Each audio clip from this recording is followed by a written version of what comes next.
What's going on, my friends? My name's Anthony, and welcome back.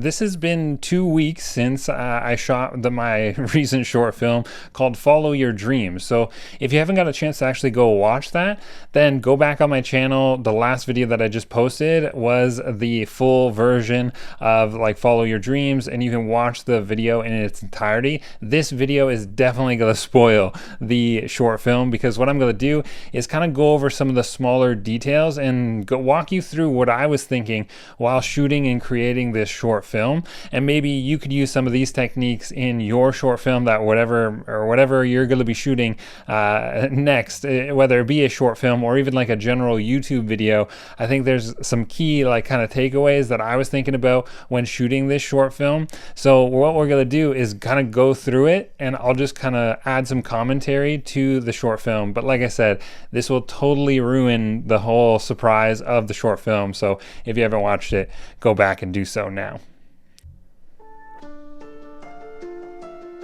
So one of the things that I immediately wanted to do was kind of just set the scene, set the tone. This is a comedy film, but kind of disguised as like a drama, right? So I wanted to instantly get into showing you some details about my main character.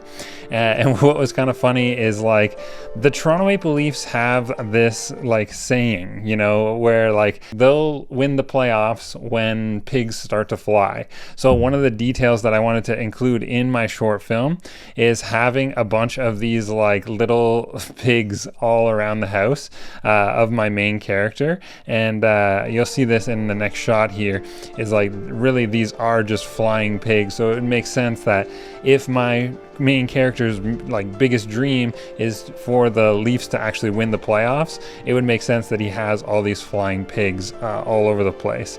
This was a funny little statue. I'm just going to pause the frame here, because this little statue I actually found in my dad's basement.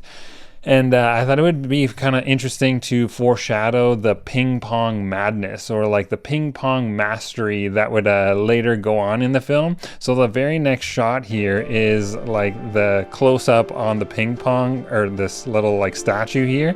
And what's funny is we introduce the main character through the credits, where we see it says poor Leafs fan, and then it says Christopher Jackson, while it's paused on that little frame with the ping pong kind of statue. And I purposely placed it like he was smoking a ping pong ball. So that was a little funny little detail that I wanted to include right in the main credits, because this foreshadows some of the things that are going to happen without the short film. So this was kind of funny, just making sure that we get to know the main character now that he's introduced to the actual frame. I wanted you to see some little details about his life. So obviously a country life, but a very kind of strange mixture of condiments within the fridge, forcing him to go ahead and actually order Chinese food. And this was a joke. My dad and we always watch these older kung fu movies, and I thought it would be really funny if we dub it like an older Chinese film would do. And of course, all the sounds that you're actually hearing within this film, I didn't actually record on location. I did that afterwards. So even that little tink of the can, that was done afterwards.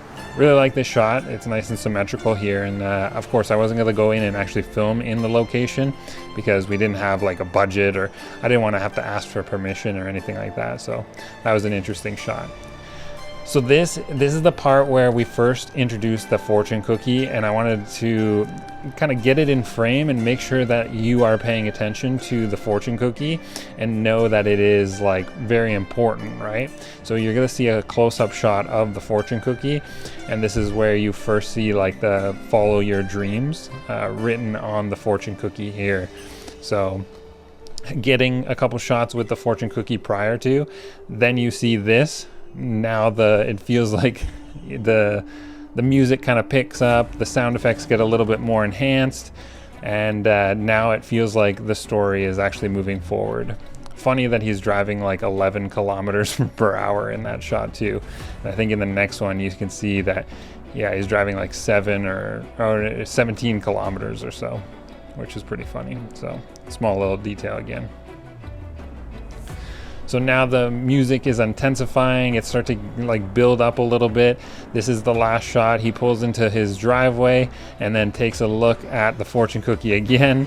And we can see follow your dreams if you didn't catch it that first time. He nods and then the action starts to happen. And this is what's funny about this film. Like, we think that, you know, this is his dream, right? So I wanted to kind of play, it was almost like a whodunit, where like you think like, oh yeah, we definitely know it's like this person is the murderer, but like in the end we actually like, it's like trips you up completely, and then you find out like this person is actually the real murderer. So shooting some of these shots were really funny. My dad actually came up with, not this one, I this is my idea. I had that kind of pre-envisioned in my head, but my dad actually came up with this on the day of shooting this, pulling it out of his shorts, and then I said, let's take it a step further, give it a little kiss, and people thought that was really funny.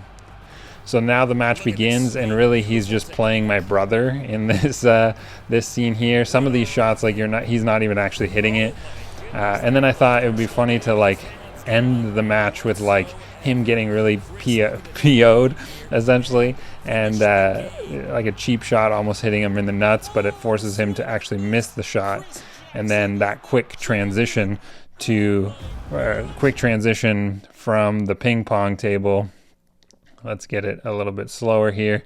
So you can see that transition, we worked pretty hard to try and we're essentially matching the body from this frame to this frame, and trying to get that as close as possible, and making it a smoother transition. And I think it turned out pretty good here. So the ping pong champion has won the game, and now this is where it starts to get kind of funny, and this is where it starts to kind of make you think.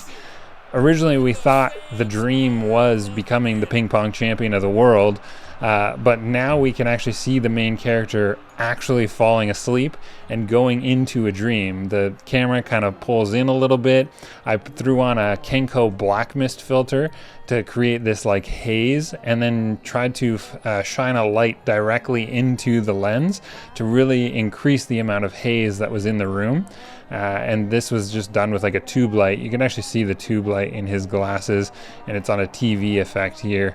So that was kind of funny. And I also thought it would be really cool to, since he's wearing like a blue and white shirt, try and light this area with like blue and white light. So you can see the blue light in the background, and then the white light as like a little kicker off to the side there.